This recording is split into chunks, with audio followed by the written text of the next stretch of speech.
Hello guys, what's up guys? Welcome back to my channel, to Zaki Garage. So, hari ni saya akan nak buat punya welding punya exhaust. Sebab exhaust aku masa ride tu, exhaust aku dia tanggal.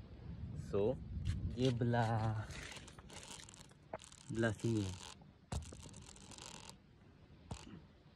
Belah sini ni exhaust dia tanggal.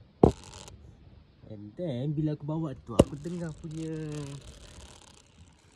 exhaust tu berdedum-dedum. So, mungkin macam gini kot, berlonggar.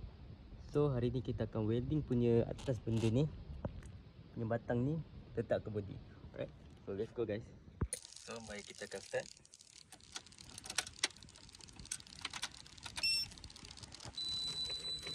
Neutral, semua okey. Kita akan start agak.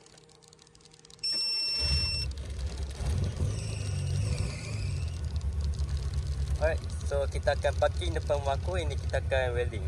Alright.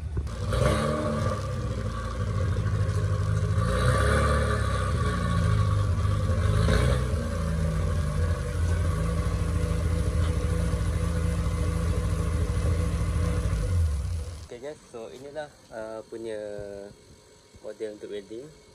Kita ada punya ni, kita ada punya ni nak tampal semua. Dan kita ada besi dalam tu. Ini cuma dengan tampal je. Okay, so kita dah punya check punya exhaust. And then ada satu masalah yang dia punya besi tu tak sampai ke plate sini. Ini kita akan cari besi dia tu untuk tampal punya ni, bagi masuk dalam ni. Ingat guys, kita ada punya protective punya untuk welding. So jaga mata korang guys. Alright, jom kita pakai.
So kita dah lekat punya exhaust ni.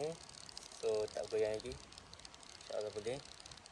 Alright, so kita akan test punya drive ni. Kita tengok dia boleh jatuh ke tak. Alright. Okay guys, so kita dah boleh, kita dah tampal punya exhaust tu kat atas body tu. Okay, so kita test. Oh, let's go. Okay, kita akan buat drive.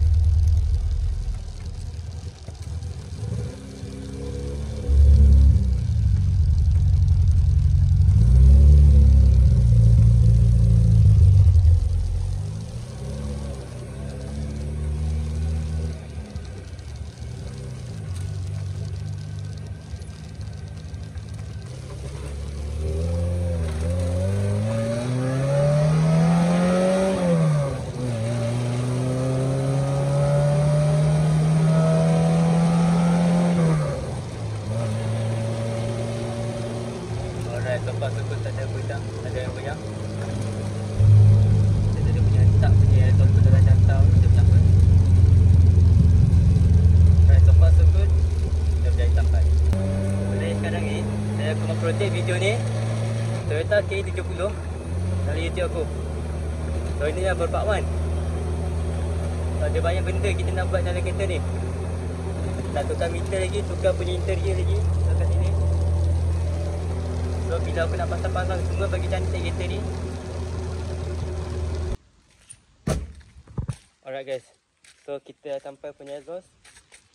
Tak ada apa-apa, dah ok dah exhaust ni. Ini baru part 1 guys, ini baru je mula.